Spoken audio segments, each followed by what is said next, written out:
Tozali balobeli ya feu. Sans que ça réel, tozali na respect.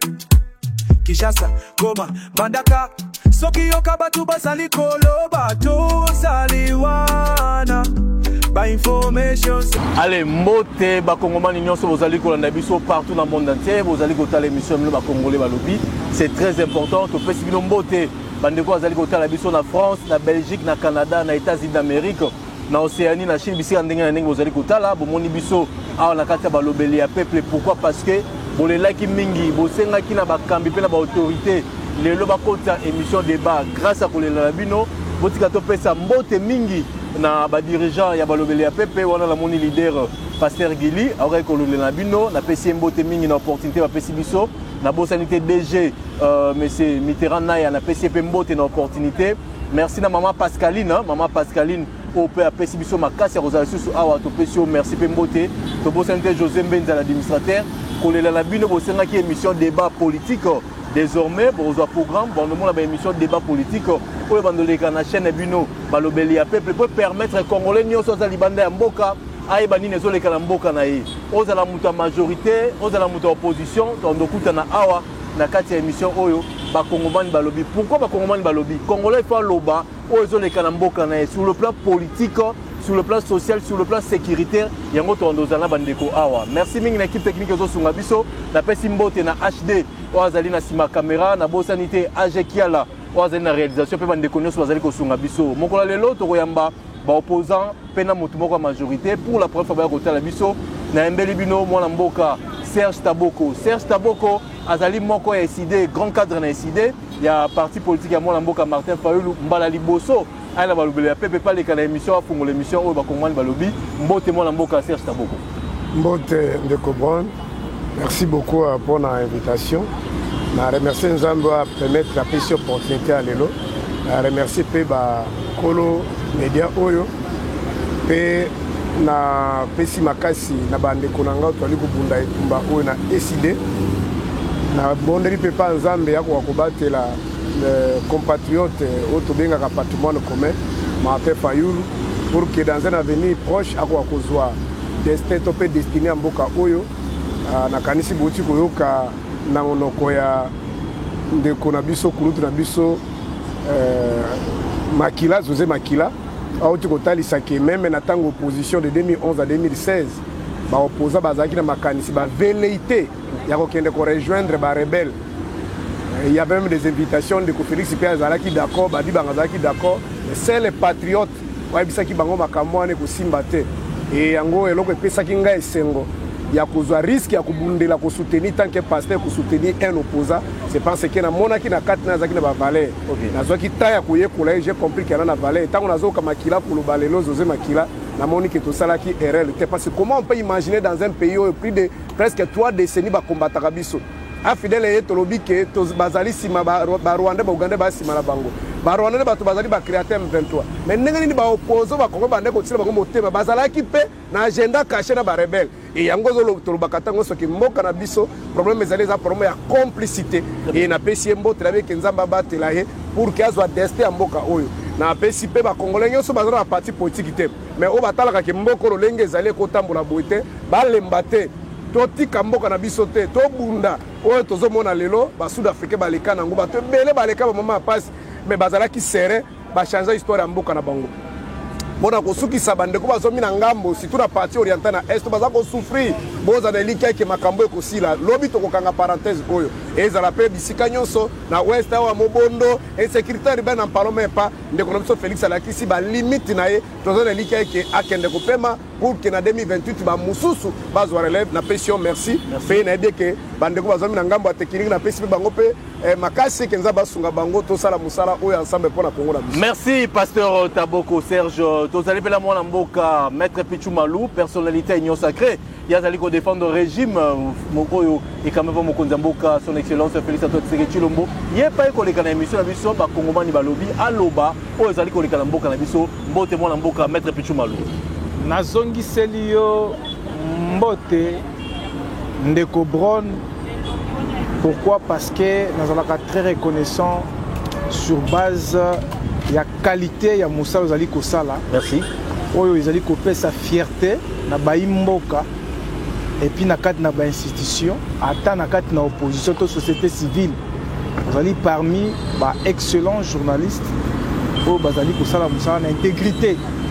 C'est très important pe patriotisme na ye kotombela nkolo oyo apesi biso makasi na mpe matokutana na après-midi awa nazongiseli mpe l'initiateur de la chaîne mon ami Pasteur Gilit.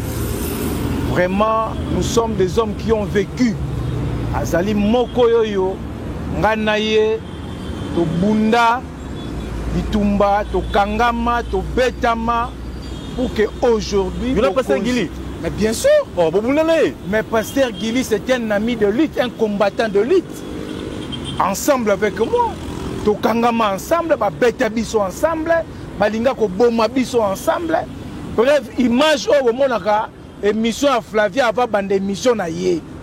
C'était les jours nganet ngako kufa pona makamba mboka oyo pour que Kabila tika bokonzi pour que peuple lelo azwa pouvoir na yé. Azali moko yo nganet bunda ensemble. D'heureuse, vraiment je suis très reconnaissant. Apprécié vraiment ma félicitations et puis pour la initiative ya makasi chaîne Kitoko ouais pesi stabilité, il y a communication pour l'intérêt du peuple congolais, afin que les actions gouvernementales aient yokana et puis côté les melaba et banso, nous allons kobundisa Congo à travers ces beaux cadres. On a koyebisa ba ministre du gouvernement, botala moto ko soutenir. Ya côté maboko, c'est le Pasteur Gilit. Na moto kinaye asali bo pese ba subvention, boko mona ya kitoko koleka mingi. Merci beaucoup. Merci Maître Pichou Malou. Allez, ton côté, dans le débat, l'autre, l'obéla 2-3 sujets, c'est très important. Toujours l'obéla, sauvons le Congo. Sauvons le Congo, et Salamé, pas à mon amboka, Joseph Kabila Kabange, impact dans les alignes. Est-ce que Baïko Biksa Congo, Tobena Likamosusu, Nangambu, il y a pouvoir Bazali comme l'Andengenine. Est-ce que Martin Fayoulou a des mèches dans Sauvons le Congo? Bango analyse Bazali Kosala par rapport à la situation de la Katamboka Nabiso. Solution Zalinini. Est-ce qu'il faut qu'il y ait un dialogue? Est-ce qu'il faut solo là? Ou faut aussi dans la Mandoki? Il y a mon état au bête à l'isolo et puis au chité. La ville province à Kinshasa, Boebi Gembo, la monnaie n'est bête qui lobby, Badege Salamé Belé, gouverneur Daniel Bumba Lubaki, ça aussi Salam Malamu. Tout ça, tout le bel on a émission de l'eau, Bakongoman Balobi, le bozo l'andabiso, pose à la branchette, dans l'émission au pasteur Serge Kaboko. Yozali Moko opposition et côté à la biso. Le lot 7 ans, Moko Nzambo Kazali la pouvoir. Analyse nini bino baye opposition ou vous allez kosala par rapport au régime oyo. Est-ce que c'est un oyo mboka na biso ke yi liboso, mboka zongi sima et puis makansenwe zanini par rapport à ce pour le Congo. Merci beaucoup de comprendre pour la motuna ezali regrettable, ezali pas si la douleur ezali vraiment immense. C'est-à-dire comment on a liti oyo, je me souviens encore après ba résultat de l'élection en 2011. Papa Etienne Tshisekedi a Zouaki Mokano a prêté serment à Stade de Mathieu. Et awa juste na première awa il y a eu des victimes na Katiwana bon na linga Robert Masolo na Bete solo comment le ba oyebi que moi je suis un pasteur, je suis un patriote mais moi si na bala za ngamba côté wana na kati na libota la bango il y a même un petit frère un petit moka kufaki. C'est-à-dire il y a eu beaucoup de Congolais qui ont cru na lit il y a eu des pestes sous régime à Mobutu et c'est que Dazalaki un élément fédérateur. Au moment où il y avait pas de tribalisme, tout le monde a famille les cas, tout le monde a modèle local ba kulutu na biso courage azaki nango ba Valentin Mobaki je les salue. N'azwa pas opportunité pour pousser à solo anaye. Alors surtout un jeune no ya bandaki ko impressionner nga makasi. Malgré aujourd'hui je suis déçu ezali Jacquemin Chabani. Pourquoi il m'impressionnait? Parce que tu es bien en bas de la médiocrité Zamakas. Côté nous, au pouvoir et Kendaka Batunion, sur Bakendaka Kuna. Ceux qui pouvoir les Bangala, Batotu Bakoma Bangala, ceux qui les Baswahili, Batotu Bakoma Baswahili. Mais l'autre bande impressionné pas jeune, on a comme on a un jeune brillant, intelligent, par rapport à l'intervention de la bande comme on a. Mais pouvoir les Alaki, tu es bika, Katolo Bandenge, na Lulingue, na jargon, na Bisso Mboka, et Zalaki Swahilisé quoi. Mais comment on a des couana? Si Maya, papa était Tshisekedi. Alors je me disais, à partir au Palou, il y a des pestes, ils vont partir à Mpakalamikolo, bateau va souffrir. Mais les jeunes ici, un jeune brillant comme ça, alors on est à Lukakuna. Alors on a 4 Nangaï, et là on a matin effectivement, garçon à Lingamboka. Parce que les Apons en Bongo, en plus, à la culture, il y a un Gambo, c'est-à-dire à l'Obaki Soye, à Zamoussoye, malgré Azali, bref azali swahiliphone, c'est-à-dire qu'il n'a pas de pouvoir se retrouver. Mais comment il s'accroche dans la partie à bout? Alors, et l'autre, c'est un élément motivateur pour Nangai, pour Nakulakisaki. Il y a aussi des gens qui aiment le pays. Alors, mais aujourd'hui, je suis déçu comment on a eu des pèses avec gestion moko opaque, un échec cuisant. C'est-à-dire quoi? Je ne peux pas attendre lorsque Fayulu soit sur pouvoir, je ne peux pas passer dans les médias dans le baquet à transformer Congo Mbalamoko. Non, je ne peux pas dire ça. Mais néanmoins, parmi les missions d'un gouvernement, notamment, c'est de venir corriger des erreurs. C'est-à-dire, les enjeux des enjeux, notamment dans le secteur local, la sécurité. Oui, bien, c'est ce qui dit caméra dans l'élection, après avoir trahi Bisso dans Genève. Alors, ceux qui vont voter Bisso, na caméra, ce qui est vrai, le régime à Kabila, normaliser qui est sécurité, la même nous disait toujours que ce qui se passe au Congo, même des grandes puissances n'arrivent pas à mettre fin au terrorisme. Mais jusqu'à présent, on dit contraire, que le terrorisme est dans le Congo. Ceux qui ont acte posé, les actes terroristes, on peut comprendre. Mais le terrorisme comme un système est dans le Congo, parce que la revendication, il revendique quoi?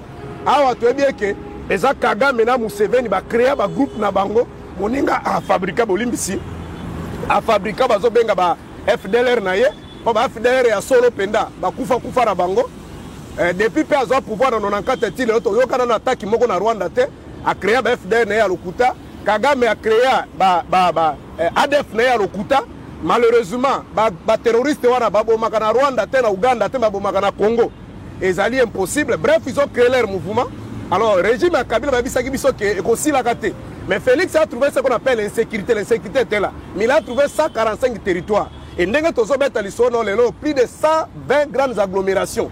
Et ils ont occupé le Maboka Bapaya avec des conséquences que tu ne peux pas imaginer. La vidéo, Moussous Moya Kotalate, Ozomona Moana 2 ans, violé na Liboso Penasima, Oyo, Bazali Koboma, Oyo Kovana na Tongo, ministre intérieur, Ebisio, Babomi 3000 personnes. Ça dit, Mouta contre Bango Azalité. Oyo, Utikolanda. Représentante du secrétaire général des Nations Unies, Mme Bintou Keïta Zoloba, plus de 27 millions de Congolais vont aller frapper l'insécurité alimentaire, en particulier dans Ituri et dans Nord Kivu. Plus de 5 millions. Tant que tu as Makambo et Lingubake, ceux qui vont bomi, vont violer, aux autres qui vont fondate.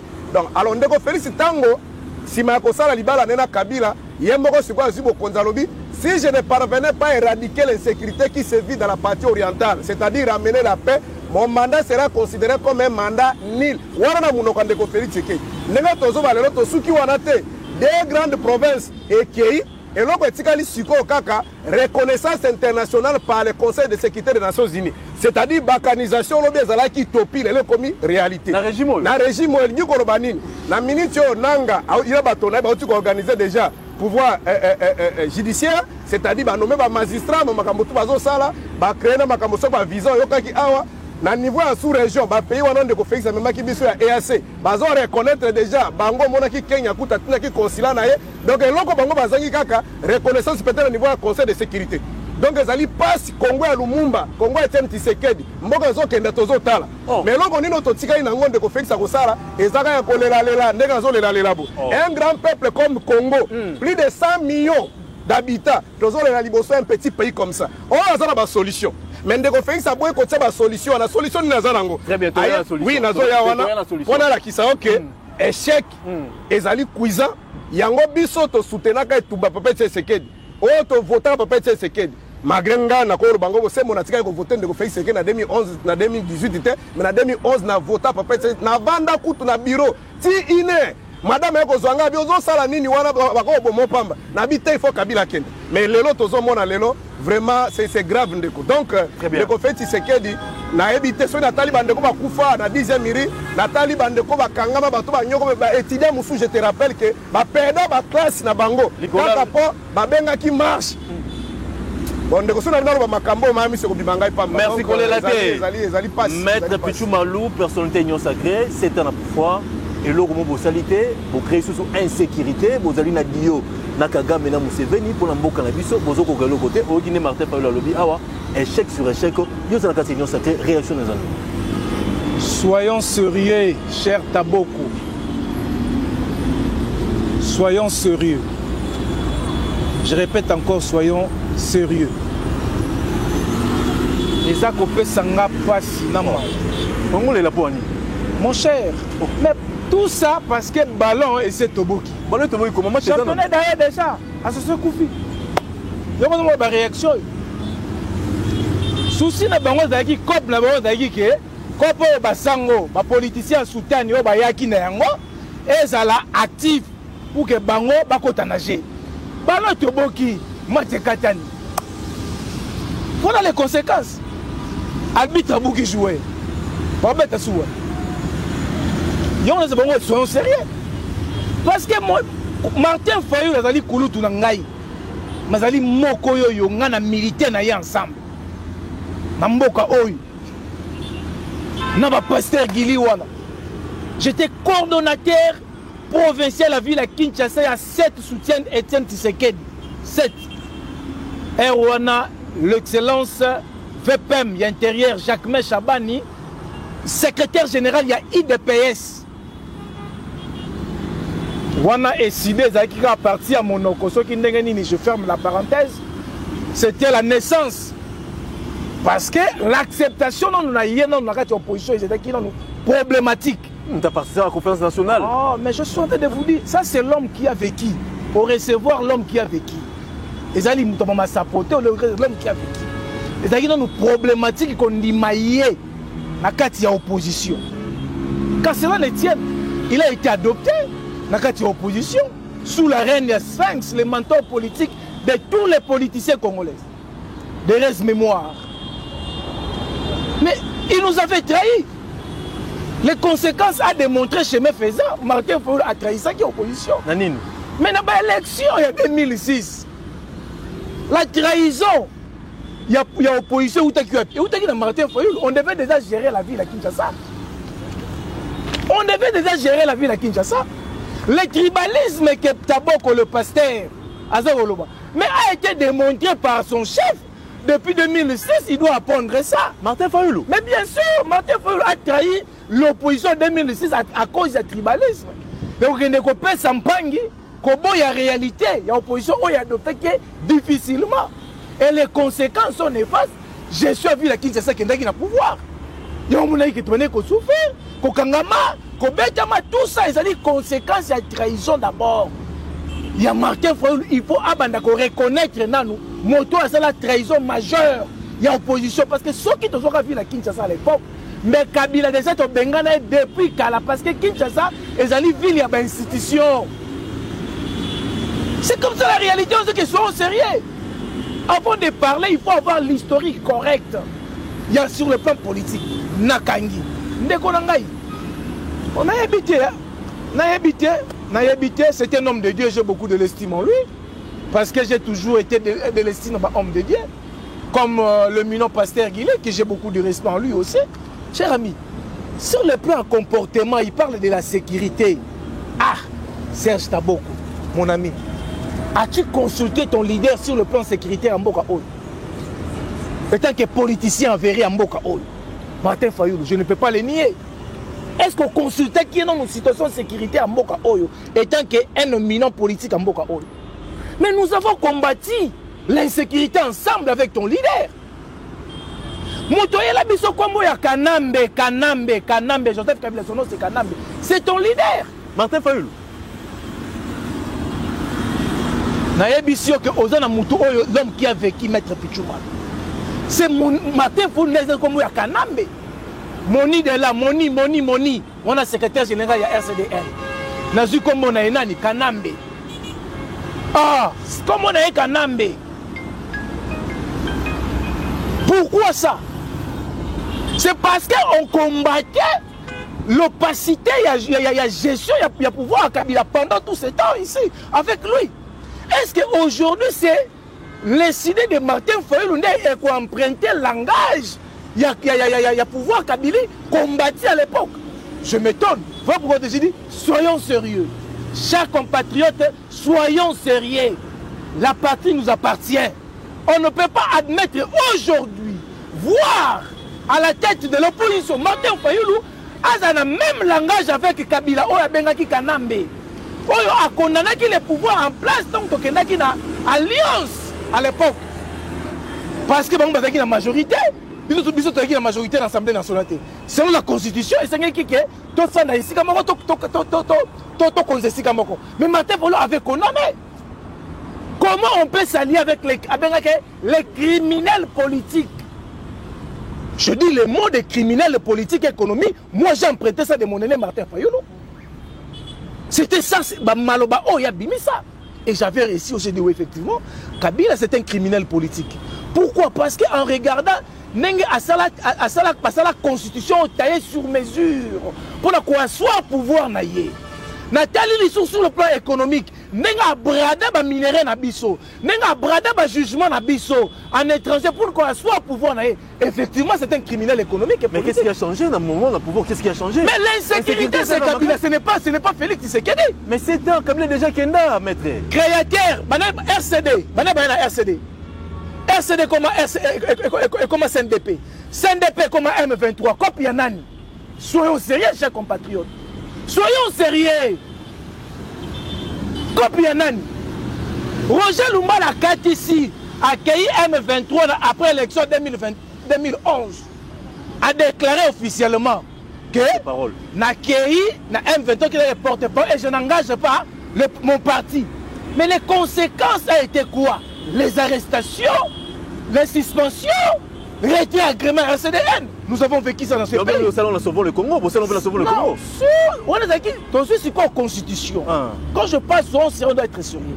Selon la conformité article 100 de notre constitution. Très bien, maître. C'est-à-dire que motoroki ko kene ko sangana ba rebelle. Motoroki ko sangisa ba groupe za ba jeune te ba comme ba kwa tombokela mboka na ye. Conformité article 100 de notre ne ba sala ka suspension, ne ba kanga ka batu. Malgré qu'on avait réclamé, c'était tout à fait normal. Mais c'est la même de choses qui se répètent aujourd'hui. Mais est-ce que c'est la famille politique de Martin Fayulu qui est condamnée? Est-ce qu'on est en violation de la Constitution? Qu'on bombe bateau, qu'on viole bateau, qu'on brade minerai. Et c'est le mode opérandi, il y a gestion. N'est-ce pas, il y a criminel politique et économique de notre pays, Joseph Kabila. De son vrai nom, Hippolyte Kanambe. De son vrai nom, Hippolyte Kanambe, alias Joseph Kabila. Aujourd'hui condamné à mort. Tika molimo ya shebe ya efanda na kimia. Tika molimo ya bazana efandi na kimia. Tika molimo ya ba violet. Milimo ya ba enyoso ba kufi na este. À partir ya condamnation à mort, ya Joseph Kabila. Milimo na bango nyonso efandi na kimia. Oh là là. Des poids des mesures basango ba boyango. Yebisanga ba politicien en soutien, je vais parler. Ko yebisanga ba sangote. To yambaki peuple na mboka oyo. Ayaki awa, a rappelaki bango à l'ordre. A rappelaki bango à l'ordre. Botika politique bozonga na ecclesia. Bango bazali plus politique que peuple. Qui ne respecte pas qui? Pour donner pour repérer ça, les sons d'enseignement à banani. Tant que mon conseil n'a pas dit Bobby mana politique, bozonga na ecclesia. C'est-à-dire quoi? À comprendre qui déjà il est le mieux renseigné. Mais Bokabola 50-50. Kaboula Loba Bokabola 50-50. Tala omoni. Kaboula Loba Bokabola 50-50. Omoni mon frère là, Jean-Marc Kabound. C'est un frère ami. Jean-Marc Kabound, c'est un frère ami pour moi. Parce qu'ils sont des personnes oyo, on a lutté parce qu'il y a ailleurs qu'on succédait secrétaire général IDPS. 520 gigas. C'était un ami encouragé. Il a beaucoup participé pour ma campagne pouvoir en Mboka. Oh, je dois le reconnaître. Parce que grâce à lui, il y a un retrait, il y a signature. Non, s'il vous plaît. Je suis l'homme qui a vécu. Jean-Marc Kabound a assisté retrait. Il y a signature. Il y a aujourd'hui le chef de l'État. Très bien. Pour cause de Monique, non, il a été trahi. Tobandaki la mouka awa ou un enseignement. Tobandaki la mouka awa un enseignement. La mouka bandana Genève. Comment la mouka zaranani? Martin Fayulu. Mais comment la mouka Martin Fayulu, non? Attends, on a combo. Oh, aussi même tout bon. Soyons sérieux, chers compatriotes, soyons sérieux. Tobanda la mouka awa. Kolo kombo ya la mouka c'est Félix Tshisekedi. Ah, pas sérieux solo. Kolo kombo ya la mouka, muta pesa kombo ya la mouka c'est Félix Tshisekedi. yene pesa kombo ya lamuka to bandango na enseignement bango nyonso baye bako c'est la leader et puis Martin Fayulu aussi micro atelemi à lobby voici le chef de l'État qui vient c'est Martin Fayulu atelemi à son micro abotoli qui modérateur le nom m'échappe abotoli micro à lobby voici l'arrivée de notre nouveau président de la République Félix Tshisekedi Azoya. Martin Fayulu a dit ça comme ça. Soyons sérieux, c'est la réalité. Je n'ajoute rien, je n'invente rien, les images sont là. Maître. Mais pourquoi on veut inventer les histoires? Soyons sérieux, chers compatriotes. Soyons sérieux. La République nous appartient, on n'a plus besoin de mensonges.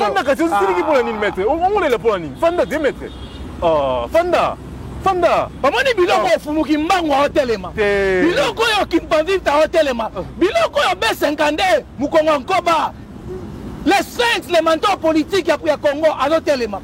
Pourquoi? Parce que mensonge est koti makasi. Très bien, merci. Mais ce n'est pas que tout ali kolobake maema so ba ko sa na pouvoir ezali ya kobetela maboko. Non, je vais en arriver. Tribalisme ezali favoritisme ezali tribalisme népotisme ezali combat oyo biso tosalaki mpona kolongola yango na pouvoir Kabila.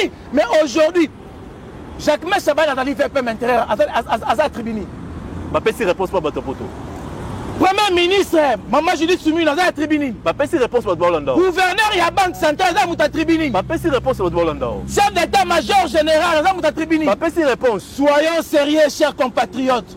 Aujourd'hui, la refondation de l'État, c'est avec Félix Antoine Tshisekedi que nous devons reconnaître et appuyer et soutenir de haut et fort. Merci.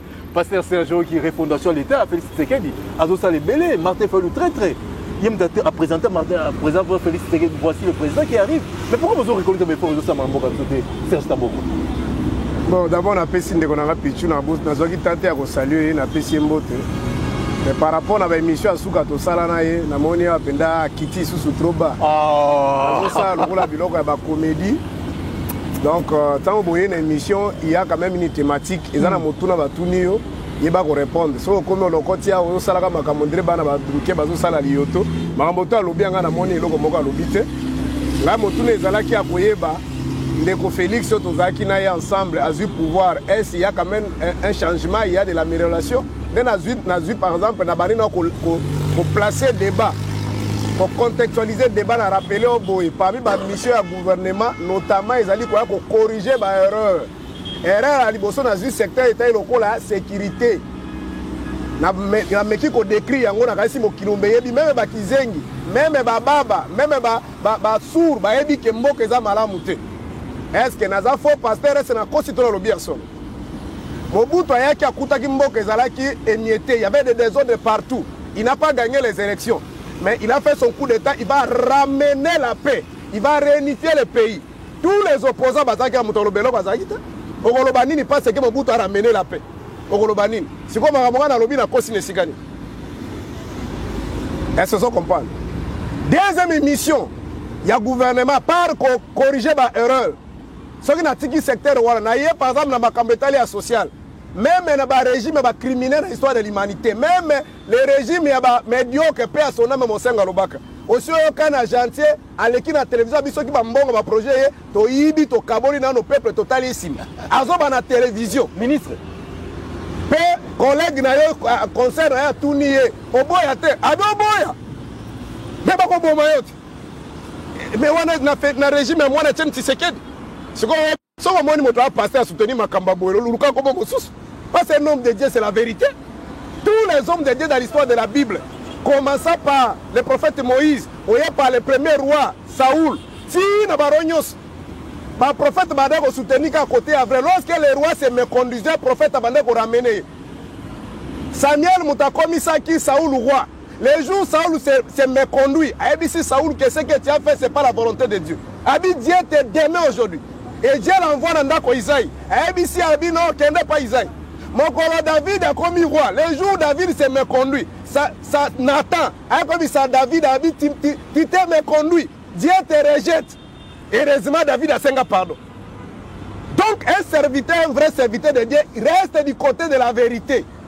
soki omoni serviteur ayo soutenir mensonge longola étiquette vérité Martin Fayulu donc alingi kobambaka moto alobi wana asali comédie parce que bavideo ya triomphal ezali oyo ndeko Félix amelaka mbondo isolo ya kwa bamusito alobaka pase bemba na katumba baka libanda mboka moto atika soki video wana ezali oyo Fayulu ayaka koloba bitala président aya alakisa atindela ngai yango natiki politique na kosala lisu politique natiki politique na kosala lisu politique soki video ezali o Fayulu alobaka a présenter Félix na triomphal abi voilà le président lui là natiki politique na kosala lisu politique te je le dis devant la caméra le monde me regarde très bien biloko to alobi ane eza mensonge nazongi na debi oto yambaka soki Fayulu ayaka biloko to azoba biloko ya nsima ndako Fayulu azala élu député provincial national na 2006 wana asalaki apesi IDPS apatisa baélection 2006 te sikoyo IDPS moto apesaki gaz ya mibale mais parlons vrai makambo ekomaki Fayulu babebana na Jean-Pierre Bemba de esika nini le monde le sait vérité ezali na kasi olanda Rosen Ntinge pa ndeko Israël Mutombo bayokani parce que sur le plan historique eyebani ke ville ya Kinshasa ezalaki dirigé par le Né Congo alors bakulutu nyonso bane Congo bato bandundu na bakongo basali réunion ke lokola MLC aza la majorité en dehors de sa ville ya Kinshasa faut ezala dirigé na Né Congo baponi Martin Fayulu azala candidat gouverneur bazui MLC pesa vice gouverneur bazui Fidèle Babala ami na ye bazala pe bango tout na raison na bango ya les amis de Kin o bazaki na bakimbuta bango nyonso wana oyo yebi et comme la dernière minute Jean-Pierre Bemba a décidé hier moko na nko na ye alobi alingi lisusu te Martin Fayulu sayebisa meme ba Né Congo abengi atie oyo soki na Ada Bombole na nko Fidèle Babala oki soni ya kwa bisa Martin Fayulu baene bakongo tu mwana tanga kombo te baluki Bemba bakuta na ye Bemba boyi alobi azala majorité. C'est ce qui a fait que la réunion est salement comme Amazon, le bois, tu as bien tout barito, quand tu as des réunions. Basala, bon, le col à moi, sali boy tokola qui s'appelle. Parce que ben bazaki na majorité na Kinshasa, na Congo central, na niveau provincial, na Congo central, na Kassa, in Équateur. Mais le gouverneur a perdu à Kinshasa, il a perdu partout. Atikala ka na Mbandaka. Et c'est Zoma qu'il a perdu à trahir. Et ça qui mouti ma ben à Bango. Yango mona likambo ya mbongo oyo Fidèle Babala yaki koya koyebisa parce que basangisa ka mbongo. On se reprend. Avec Biseka Zong, c'est l'embongo. Jusqu'à ce que Fidèle Babala, qui est au fond de Martin Fayulu. Convocation à parquet. Et Bazara qui n'a réunion. Ne Fayulu, Motabimisa Koutsoko Touni, c'est-à-dire, Ezali Kambo Akobata Maté. Très bien. Ndé Bagi Kozongi, c'est là. Petango, Fidèle Babala, na Fayulu Bazo Potana Makamboana. Kimbuta Tika au commandant au gouverneur. Azalate. Wana gouverneur, je crois, Zalaka militaire, Soki Liwanga, Soki Komo Nabosa. Général Liwanga. On se reprend.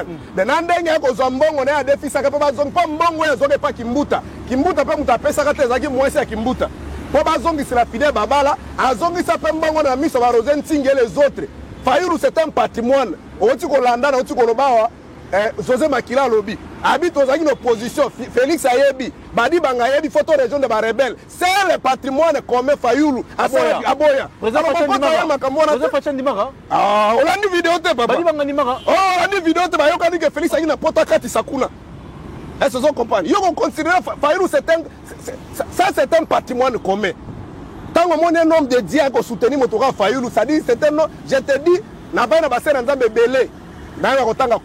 Fayulu, c'est un homme de Dieu. Mais puis vous proposez une chose. Makambo nyoso alobi wana, d'abord papa Tshisekedi, bakutana Fayulu, bazalaki na réseau na bango na organisation na bango na ba Christophe Lutundula depuis la conférence nationale souveraine. Bakenda kuna ba soutenir ba Fidèle Babala ba soutenir opposition. Donc ça là parvenité hein.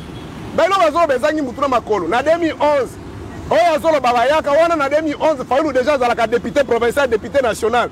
Atonga ba fadene auzo atikala kozala politique te peso ki Félix azana yebi bazaki ona opposition soki balingi ba yamba ba invité à Valais bazo kene na fadene parce na 10e mili wana toilette zaki te zaki akotonda nini 10e ni wana place toilette zaki te olanda nani ote nani soki nani professeur Chulumba lobate habito pesi kutu mbongo ba pepa toilette balembongo olanda ngote senga mtrazolo soki ba ambassadeur ba okena fadene Fayulu aza mutu akosakana nango okota makambo wana te babunda ensemble bavanda ensemble tina Fayulu akotanga baklase na poto bayebani donc Etienne Tshisekedi c'est papa na ye eza te ya koloba bino toyambaka Fayulu biloko azoba eza biloko ezangi mutu na makolo bakabundi baye bakabuya baye bakuta Fayulu déjà azalaka na Etienne Tshisekedi depuis 1990 na conférence bayebanaki depuis 1990 na conférence de Berlin pardon la conférence nationale souveraine donc par rapport à lobi makambo wana solution makambo ndeko Kabila ngai jusqu'à ma mort je ne soutiendrai jamais Kabila mais le problème na ngai ezali que moi je supporte pas les mensonges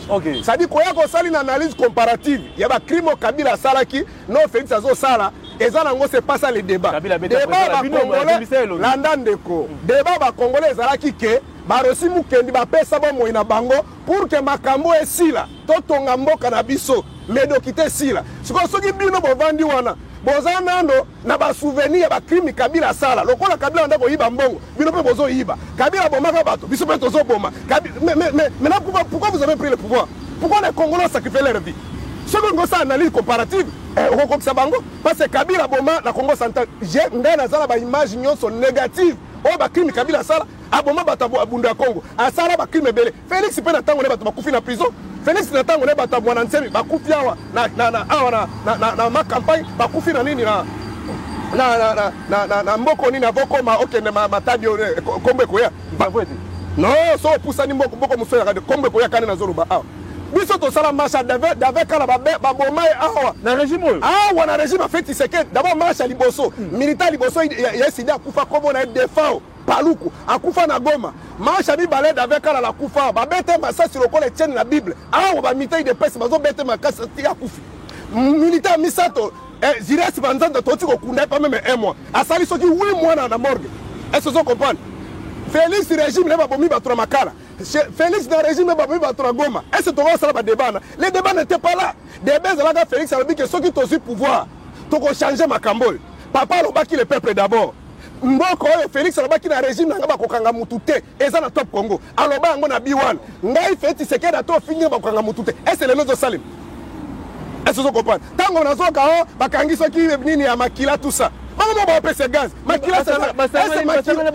papa c'est makila est-ce zozi makila za la bato siko na moni ba mitai de pesa kuna bakengo babuka batibana ça dit bozo luka bo crédibiliser bato mususu peuple ça bon sana bango bazo kanisa ke bazo sala o Kabila wanda ko sala nzoka nde bazali ko lave bato wana po bato mona oh mais tina kasili to bunisa Kabila parce que makambo to bunisa ka yango ezokoma très bien est-ce que vous comprenez oh na lobby déjà dans mon propos introductif parmi les missions d'un gouvernement c'est de corriger des erreurs ça dit makambo to mabe to mona natanga Kabila senga sani va corriger le remonté ko sala pipi oh net nini oh olana mwana moka kabuya alobia abi avatos au pouvoir au moins to bande ko souffrir ngana za passer ngana ko sakate abi to bande ko souffrir lelo parking ezo zanga to zanga sika hotel samituka kabuya lobango est-ce que vous comprenez ça dit vina bango bongi siko diba kongole bongi wapi to bani na mboko moni ndena za video na tindela kio yebisa bato na tindela kio video na sepeli pon de kona za alobia ngona 12e miri alobi boye nazali ko kamwa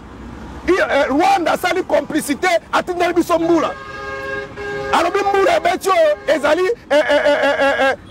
terme nini batu de pesa balobaka soki nini soki terme balobaka soki ningo balikambo boye soki nini ya Rwanda te ezala terme balobaka soki nini ya Rwanda abi yebe azongeli yango abi mbula eza complicité ya Rwanda est-ce que vous comprenez tala mbula nenga nuki kisasa ezindi même makambo to déclare on atanga Kabila est-ce que pour la kolongola matiti ya pamba ezaka Rwanda na Uganda bato bazo compliqué est-ce que ezaka communauté na lobi ko komba matiti zwa caméra na yo to banda ko tambola na boulevard Lumumba to tambola na poids lourd au monde la salité est-ce que on a ka communauté intéressée mutu bazo bloquer ende bonanga donc ezali passe pour la kosukisa moi c'est un homme de Dieu Félix na campagne ya Robaki Boy dès que tu as pouvoir ngai salaire ne passer consilicité ne ko passer ça la kanga Congo abiso ki tu as pouvoir ngai Félix salaire nga boko yeba image ezali na top Congo Félix a pouvoir Christian zo tuna ya lobi papa Robaka Boy salaire ba koyeba o makama nga na yebite kutu salaire nga penga moko pene na zana pe na yeba pe nga pe angote bon yebisa nga même na payer ba okitiste et si ka ba to ba senso kite bazali et pas mako salaire yebani partout est-ce que ba kitiste salaire ezali ba sala ka salaire yebani mais chrétien o kurutu mukura na pesi mbota banda babike mboko ba chrétien ba ko kambango chrétien azu pouvoir salaire yebani te soko meki kotuna ye ekomi crime il faut bakande nazo babwe bakoluka ngai te baluko te sécurité zali baluko te otuna salaire pour nini intention ni nozana ngo otuna salaire mokonza mboka donc siko yebisa na un chrétien apesa 10 ndenge nini na pesi ndeko na ngai Gili Mbote yaza pasteur Félix atikira ka 10 ndenge nini pour limite ka pesa kaka apesa 10 ndenge pour salaire yebanite. Merci Dozora. Allez, je suis à ma belle, donc je suis opaque. C'est à je suis opaque. Yango ba pesi le Kabila komi koloba. Est-ce Kabila ko koloba mboko? Merci. Bo pesi Kabila maloba maître Pichou. Kabila komi pe koloba. Malembe oui. Maître Pichou. Ndeko zo sala pasi pour ça kolela. Te kolela te maître. Sans série. Oh. Maître Pichou. Chers compatriotes, soyons sérieux. Soyons sérieux en regardant. Moi, agitation. Na ba papier, quoi, ba téléphone, quoi. Tout dans la santé, mon papa qui toko, mais tala mutoki. Yo zala mutoki. Gana zo souffrir. Le kuta est toki siye. Asa il ko nenga ba kosa kabiso na ba ecclesia. Ako benga na ba démon. Tanenga toki siye. Mais tata. Zo ata vérité moko ko tongo na munoko na yo ekosala malamu. Par exemple. Est-ce que yo vraiment nenga yango ndo za liboso ya bandimi na ecclesia? Olobi basali nini? L'humanisme aujourd'hui na aner. C'est l'exercice de Félix Tshisekedi. Aner ezalaka nini? Oyebi aner te. Po batikala ko kanga yo te. Biso ne toyebi aner. Nga na mona Kabila na kilote dimanche. Na 17h45 agitation. Balo toboki championnat ici. Agitation. Alors bien moi venir qu'on rencontrer parce que yo o ça ino ba raccordement et là comment ça la mise asali ba raccord otuni motuna mais nani ko rencontrer nani ko talisa yo l'humanisme ya aner motolelo bakangie na aner abimi santé kitoko. Incompétence à Félix Yangwana. C'est ça l'incompétence à Félix. Bakangi bakacho nyonso ya oyo bako boma bato à l'époque ezalaka souté. C'est ça l'incompétence à Félix Tshisekedi. Construction ba université. Kabila tongi combien d'universités oza ko soutenir awa. Kala ndo toki. Ba université to komi wapi? Na Kananga, na Mbujimayi, na Kisangani. Réhabilitation université Kinshasa. Mais autour pour comprendre il faut nous matière avant que on ait préfet de discipline à plateau. Oh, ndeko na ngai. Na yabiso sur le plan des infrastructures. Les loyo tout le monde embouteillage. Oui. Embouteillage makasi. Et qu'on appelle sous makasi pour nini? Métamorphose de ville à Kinshasa avec des routes en béton. Félix Tshisekedi, incompétence ne yango wana. Banzela ba ko ça lelo, il faut compter 40 ans pour na kozonga la sous Banzela. Ceux qui Kabila zali ko soutenir ça qui Banzela. Est-ce que l'incompétent Tshisekedi devait nous produire des routes en béton? Aujourd'hui avec l'OVD dirigé par l'ingénieur civil Victor Tumbati Kela. Yebi Sangai. Lelo yo toroza susu na boulevard Lumumba te. Pour na rokende kokoma na aéroport tozaka sous na pont ya njilité tokomi sikoyo na boulevard nani te rokade te papa rokade na nutika nanu awa tokokende aéroport rokade na misale katana déjà tikela o de na relancer kaka tikela tata okufa okomela pema rokade nanu te kulumba Tokomi na deux boulevards comme mabiso fin aéroport. Pont Kulumba, toza sous la pont Njilité tokomi na pont Kulumba. C'est avec l'incompétence de Félix Tshisekedi. Ya on a kotalisa yo. Les hôpitaux. Okoye bisangani. Wana wapi. Aujourd'hui mama yemo. Kene kota mama yemo zakini. Dans la dépense au bassin na cinquantenaire. Mais dans la construction mama yemo. Combien on a dépensé dans la réhabilitation cinquantenaire? Combien on a dépensé dans la construction mama yemo? Soyons sérieux. Soyons sérieux. Le monde de et puis étant qu'un homme de Dieu, il faut dans la véracité dans mon omoni ona nzambe sabima na kati nakosi wa nzambe sabima na kati na yo nakosi wa oh efenge okende na église ya pasteur Billy azongisela o grâce nakosi wa parce que on buka lokuta nazo pesa bilo côté yo lobinga afanda kikimia nazo talisa bilembo olobi asali nini changement za nini aujourd'hui la réforme ya FRDC loi programmation et armée le budget combien l'armée na biso ezui. Mon frère, soyons sérieux avec nous. Bakuta qui policiers dans le salaire, on a doublé les salaires de militaires et policiers. Soyons sérieux. Attaque tout le monde est coquité, mais au moins on a doublé les salaires. Soyons sérieux avec nous. Les enseignants, qui ont un salaire nini, enseignants école primaire. Malgré que on a coquité, mais aujourd'hui, c'est plus de 300 et quelques mille de francs congolais. Au moment où l'enseignant touchait 80 000 francs congolais. À l'époque, à Kabila. Maman ni parents ni la ni maman n'a pas l'enseignant. Na Congo, ni maman n'a pas l'enseignant. Mais aujourd'hui, les enseignants se marient. Malgré que pour nous, non ne coquité. Pas si maman non ne coquité, mais il y a l'amélioration que lui doit reconnaître en tant qu'un homme de Dieu. Côté on a l'église Gabo. Côté on a l'église Lokuta. Et c'est bien qu'on a aussi gratuité d'enseignement. Donc vous avez gratuité d'enseignement. Les constructions des écoles. Le projet à 145 territoires, mon cher ami. Soyons sérieux avec nous. Et si que ça qui va mandala là, le boti ba école. Na cadre de la province, de la territoire, na grand bandunduku na mboka na ye. Combien des écoles construites? Combien des hôpitaux construits? Soyons sérieux avec nous, cher ami. Tu peux mater pour le benga na confine pour l'incompétence. Oh. Économiste. Montalor noir. Les pétroliers. Comme on a Fadenhouse. Et bota combien de Fadenhouse? Fadenhouse, et bota combien de Fadenhouse? Oh, il y a un gestionnaire à Fadenhouse.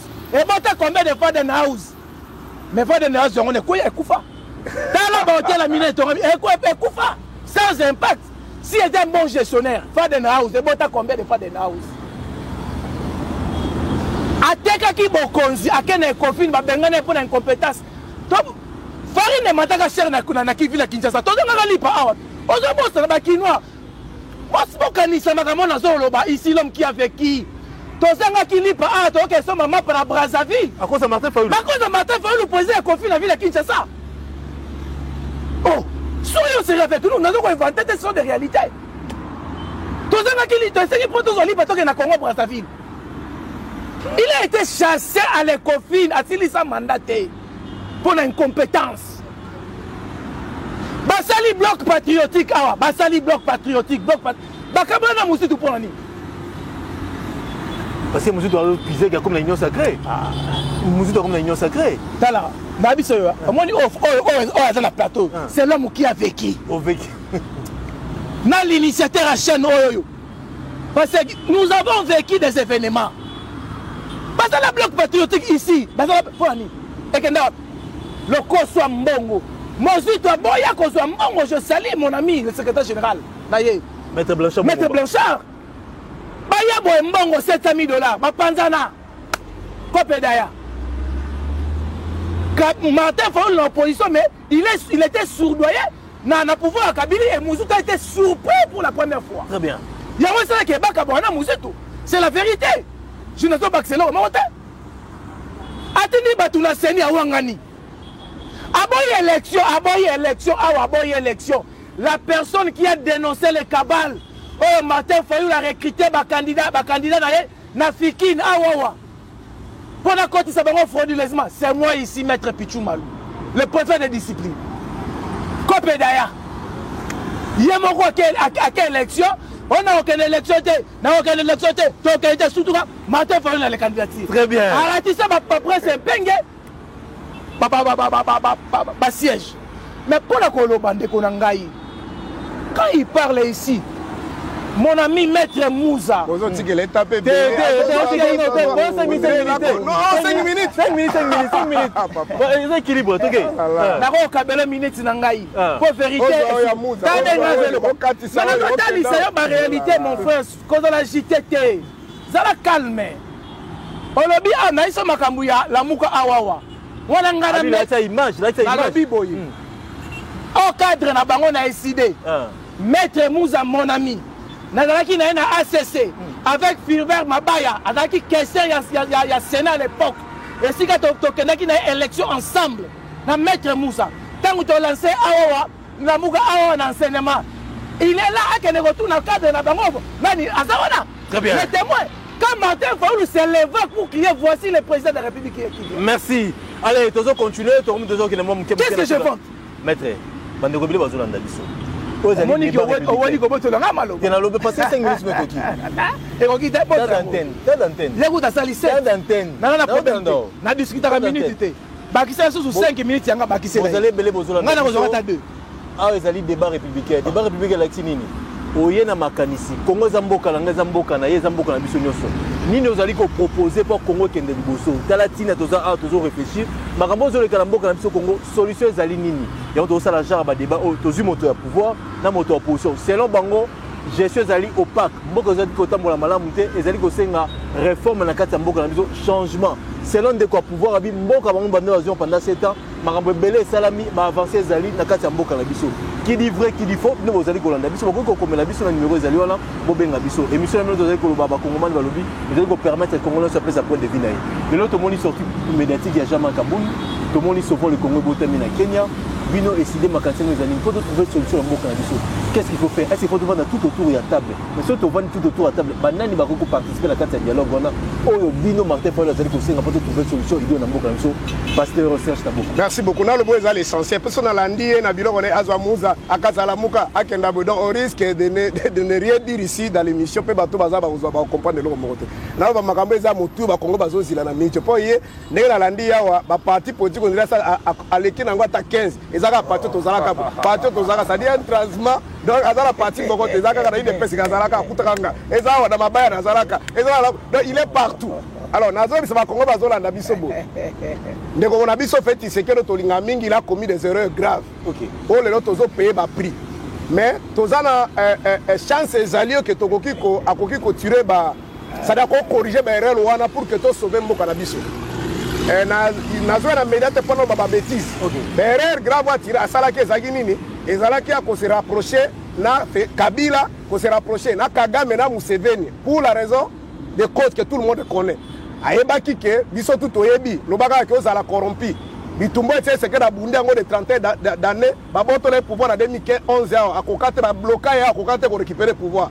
Toyokana ki ke to sangana ensemble to créer bloc, ce qui Kabila imposé montre en 2011, pardon 18 pardon, to utiliser peuple pour to récupérer pouvoir. Ensemble l'église catholique, ndeko fait ça qui a trahi biso. A rejoindre Kabila. Yemo kabisi biso ke azana attaque funa passer te. C'est-à-dire batika nyonso Kabila sala. Yemo ke ko kuta na Kagame, apesi Kagame nyonso Kagame alingaki. Lelo ndo tozolo ba moto tout azala maele na mutu na ye. Ayebi ke M23 bazala ki entre guillemets de fait na tango Kabila bavanda kana Uganda. Même tango makila zolo ba ke bango na opposition bangaba kende. Ndanga yi alobi bazamba région bango na Uganda na Kampala. Mais M23 kwa ya ko agresser biso. À côté qui a eu autorisation au Ouganda. Mais Ouganda, on a basé un partenaire allié à fait Tshisekedi. Voilà des erreurs que Félix a fait. Alors, quand on a connu Kuna Batouana, le Rwandais et Ouganda depuis 1996, on a que Congo est la province de Bango. Il ne faut pas diriger Yango. Félix n'a donné minute à dribbler Bango. Vérité, c'est Yango. On a dribbler Bango, Nebi Tumbo, Azo Bunda. Mais Félix a posé à pouvoir à au-delà de 2028. Bango pe bazo babikete bango de ba fabriquer qui il faut pas détruire. Voilà tout ce que nous sommes en train de vivre aujourd'hui. Avantage na biso na bitumbo ezawapi. Ezali pense que depuis 1996 jusqu'à aujourd'hui, Kagame et Museveni n'ont jamais déclaré la guerre officiellement contre la RDC. Malobaka Kenyo sozo le Kana Congo c'est un problème congolais. Alors le Koloba congolais en commençant par Laurent Désiré Kabila de Jean-Pierre Bemba jusqu'à Nanga aujourd'hui parce que na habité le baki ozala Olangwe Masanga. Nanga kei rebellion en 2023, pardon 2022. M23 ne zala bande na bande. Ndenge na ko comme numéro 1 M23. Donc ezali babiloko ya Kagame asala kazo zo bato na ya zo placer ba congolais. Ndenge moko ba placer ki ba bemba na ba Uganda, ndenge ba placer ki ba congolais toto yebi na ba RCD ainsi de suite. Donc vérité ça yango wana. Alors solution les ezali nini? Solution ezali ya ko vendre ensemble. Ceux qui doivent vendre ensemble, comme ce n'est pas une guerre classique. Guerre classique, nous ba Rwanda bazali ko na biso officiellement. Mais le ko les ali guerre par complicité, bazali ko armer bande ko na biso. Ceux qui aussi bande ko na to vandi na bango. Et ko permettre ndenge to saki na Sun City. Je rappelle aux Congolais, na Sun City babandaki ko benda bendana. Bemba lelo comme vrai Congolais, ayokanaki, adribe papa ete sekeri, bayokana Kabila bakena Congo central. On va benga ba corps de cascade. Babdi bati ke sekeri ya comme premier ministre ya Rwanda. Wana tango na Kabila zaki na Congolais. Alors, ete sekeri habité na makambo ko simbate. Asali délégation na ye na pesi kurutu mbake mbote. Atinda mbake na Rwanda sala 2 ans.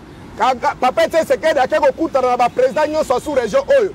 Na baba ba ko soutenir M23, pardon RCD. Ndebe maki biso na accord global inclusif toketo vandi ba congolais batiki minduki tozuitra constitution toni nango lelo ndeko Félix comme président de la République.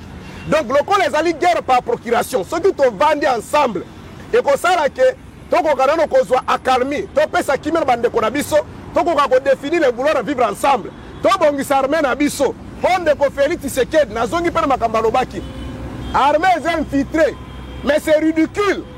Ezali soni kolobaka makambo na 7 ans après. Moto lelo azali konyoko na biso Kagame. Basala génocide du Rwanda na 94. 2 ans seulement ba organiser armée na bango pour envahir un grand territoire comme le Congo. Ba ye awa bakuta armée ya Mobutu. Ba na de 96 à 98 ba désarticuler armée ya Mobutu. Ba tia armée na bango lelo tolobaka ke ba généraux banani nani baza ba étranger. Mais yo mwana mboka de père et mère 7 ans na pouvoir. Incapable à dénicher que les étrangers bimisa bango pour classer bana mboka base direction armée et ça va coller là de niveau bakende ko fait ça aza compétent c'est un incompétent parce que contraire ya cause la compétent niveau que c'est incompétent et ça armée mon côté étranger quoi ko sauver ba congolais étranger mon côté ko kufa na place ba congolais c'est l'autre accord ado akutu ndenge azali wana so ko tourner biso makabazo sona do ayebite accord ado akutu ali plus grave. Alors pour la biso to baki accord de Doha et sungaka biso pour cesser les faits mais to vendre ensemble on se comprend ba dialogue ba schéma nyoso bande ku de pesi bazolo bakana o to boy dialogue batu basima minduki papa na minute to boy dialogue na batu basima minduki bozo ko rappelle ko sécuriser ba congolais ces gens là continuent à avancer derrière le bango il y a des Rwandais des Ougandais siko to suka wapi donc ti ba ko comme la biso na Kinshasa wa biso na to ko sona bango te bango ba ko so ba ba kimi siko biso to suka wapi. Donc solution c'est que to vanda to trouver solution. Lokola Kagame na Museveni babike makambo etali bango te. Papa to lobi ndenga Etienne Tshisekedi asenga ka ba Rubero bato tu bayaka ba bemba bayaka. Ba bato Etienne Tshisekedi benga na conférence na corps global inclusif ezaka ba sangote. Ezalaka ba criminel, ezalaka ba génocidaire. Donc lokola ba kokite ko silisa armée par la force solution zali kaka ko solo. Très bien. On se comprend. Ba incantation yo sazo lobaka na oh Fayulu oh boy ebiye moko na motema na e que ça c'est un patrimoine commun. Donc makambo ya armée problème ezali ande ko feti sekedi ye moko alukaki ko sala na bakitona makambo lelo tiko azali bloqué to vanda to sur rapport to soulager bande ko na biso voilà la solution qu'on peut donner à part ezala sous médiation. Il y a ma paix spirituelle. Comment on s'en va basango? Pour ninga basango. Mais baza crédible. Allez, merci. Yo so monete c'est que na viva sa finga basango. Ba ba ni ko patui de pèse bazo finga basango ka depuis c'est que la kufa. Marche ya nonande, marche chrétienne. Et ça pour intérêt nan. Pour intérêt de pèse non. Ba na ko senga ke ba nommer ba résolution à conférence nationale souveraine c'est que comme premier ministre ba to ba kufa. Na marche 2016 awa. Ba bundera pour intérêt de pèse. Kabunda abise bino 50-50. Basara pour des pèses. Et ça qui fait c'est comme premier ministre. Merci. Baza sous la malédiction to ba finga ba sango. Merci. Baza sous la malédiction. Merci. Mon amboka. Maintenant l'homme qui doit parler. Et voici maintenant la makambo. Mon frère ami. Toko solo la nini. Soyons sérieux toko solo la nini. Faut te sauver Congo. Oh là là. Comment on est artiste Jimem Piana. Et ben les bandes mon nega netika net. Mais aujourd'hui, moi j'ai pris le temps d'analyser. C'est un grand homme, un grand artiste. À ça, la thématique très majeure. Soyons sérieux, Toko Solo là. Nini. Ndegonangai. Na bandiga na nuwana. Martin Fayulu afandi, Félix Tshisekedi afandi, Ngayo Maître Pichota que personnalité politique à Union Sacrée afandi, Pasteur Gili ba crédible ba fandi, Batonyo ba fandi, Nesiko Nanga, Atiki Bukavu, Ne Kabila, Abimina Goma, soyons sérieux avec nous. Mais basi bandi magiti. Au moins dans bakao, bakao. Tala lukelanga epenge. Yesu te ya comme faiblard. Lukelanga epenge yete. Pour azan argumentaire de. Yebisanga to fandi boena Martin Fayulu na dialogue to solo la. Na doa kuna bo solo ni. Yebisanga sikoyo nde. Na doa kuna ngoli batona ya. Bare baba. Mais je vais vous dire ici, chers compatriotes, avec les réformes, avec nos Wazalendo, avec nos FRDC, nous sommes déjà à 5 km de Bukavu. 5 km de Bukavu. Bientôt, on doit récupérer Bukavu avec notre force. L'armée a été infiltrée, c'est ton président qui a décrié ça. Et on lui va consulter d'abord ton président avant de venir dans les débats politiques. C'est après. Mais attendez, tu ne maîtrises pas la situation. Tu sais quand l'armée est infiltrée, tu sais la dimension c'est quoi? Qui était le chef d'état-major ici dans ce pays? Sassou aussi a trouvé l'armée ici. Voilà la distraction. Il y a prédécesseur naïe. Allez la rater. Il soubatique là qui a armé. K.O. Mais K.O. Nalobi, yebi sanga toke na Rwanda. Comment na bato boye na Rwanda na fa na télévision bango sérieux. Télévision sérieux à Rwanda. Bato boye na Rwanda ba fandi ba Nico Lobela ko critiquer Paul Kagame boy. Mais soyons sérieux. Soyons sérieux avec nous. Na Rwanda, la télévision rwandaise, les experts du gouvernement congolais, na kata Rwanda. Soyons sérieux. Soyons sérieux avec nous. Qu'on écoute l'opposition, ça l'a raté.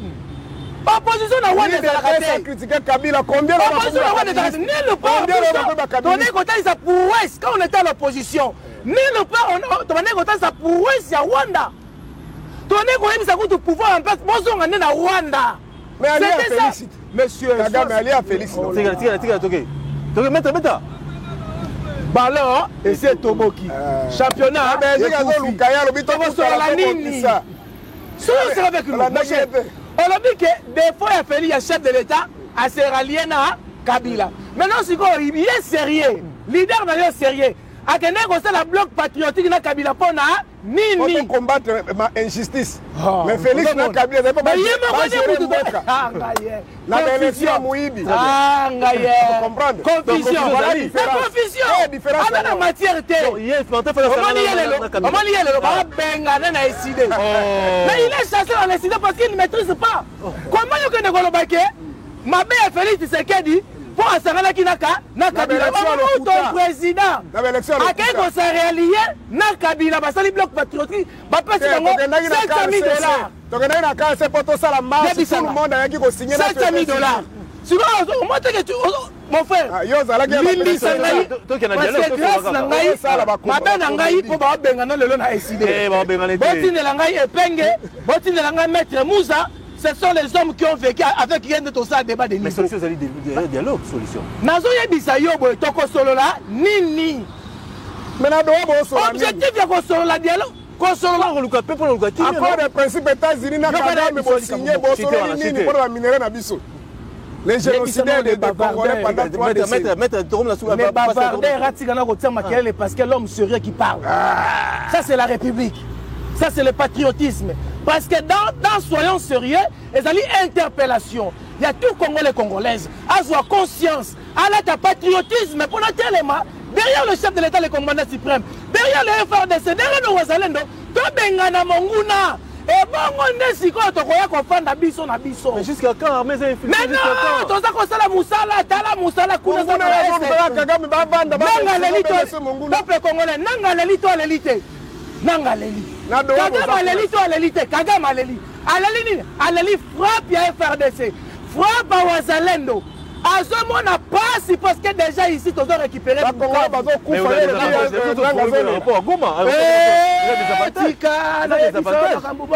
c'est la haute politique. Parce que okota ayebisa obeke ata na bible babike biloko mikolo bapesaka na bana mike te tala ndenge opesi bana mike biloko batie salite na plateau biloko mikolo bawana na verset ni bawe biloko tala ndenge opesi bana mike biloko batie salite na plateau wana ezaka na bible ozomona biloko mikolo bapesaka na bana te eza na bible te voici le pasteur nga pasteur Gili yako purifier moto oyo azoyeba passage biblique oyo te biloko mikolo bapesaka na bana te bandimi babebi bandimi babebi soyons sérieux nazoyebisa yo boye pete na ngai kosola na Congo ntango biso tozo récupérer Bukavu to récupérer Goma mpe tokosola na banani tokosolaka jamais Kabila aza condamné à mort un fugitif Matata Ponyo Nanga condamné à mort. Est-ce que vous êtes à mort? Allez, merci.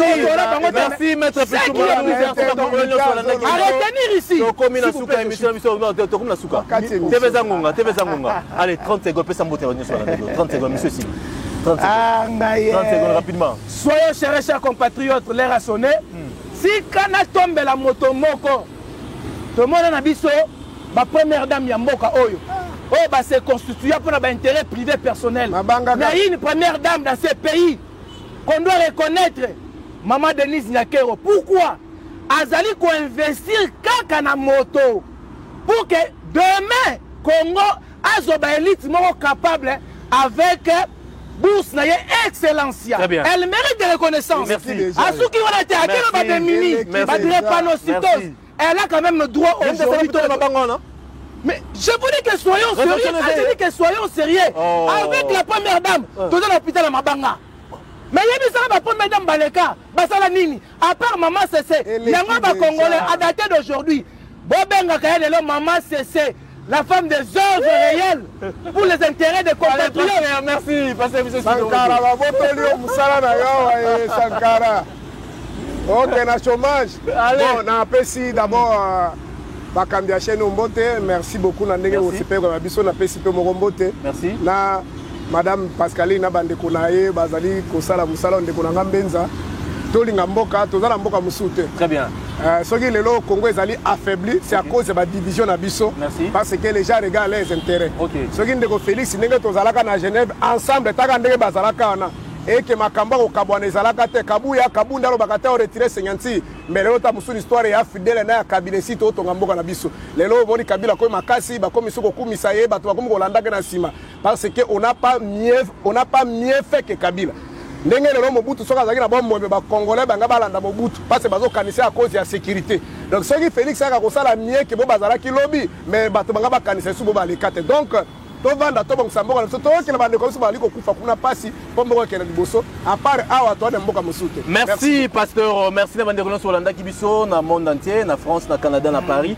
Merci bosengaki programme oyo ekotanga balobele ya peuple lelo bakambi ya chaîne balobele ya peuple bakotisi programme oyo ya débat na kati ya chaîne na biso oyo bandolanda émission oyo bakongomani balobi c'est très important tondambalito imoko te boyoki moto ya pouvoir boyoki moto ya majorité napesi maintenant merci mingi na ndenge baaccepte biso na ye moko leader na kombo ya pasteur Gili molobele ya peuple napesi yo merci na DG Mitterrand na opportunité na bosanité maman Pascaline merci maman Pascaline na bosanité l'administrateur José Mbenza merci mingi napesi yo napesi pe na bateknicien na biso basungi biso na grand caméraman HD na mouvement nyonso kitoko sali napesi yo merci AG Kiala merci mingi pe bandeko nyonso balandi biso tokutani na mikolo ezali koya na deuxième numéro na bino bakongomani balobi oyo kongolo nyonso azoloba mpo mboka ekende liboso totya boye tolinga Congo pasteur tolinga Congo totya boye tolinga Congo Congo mboka na biso tolinga Congo merci.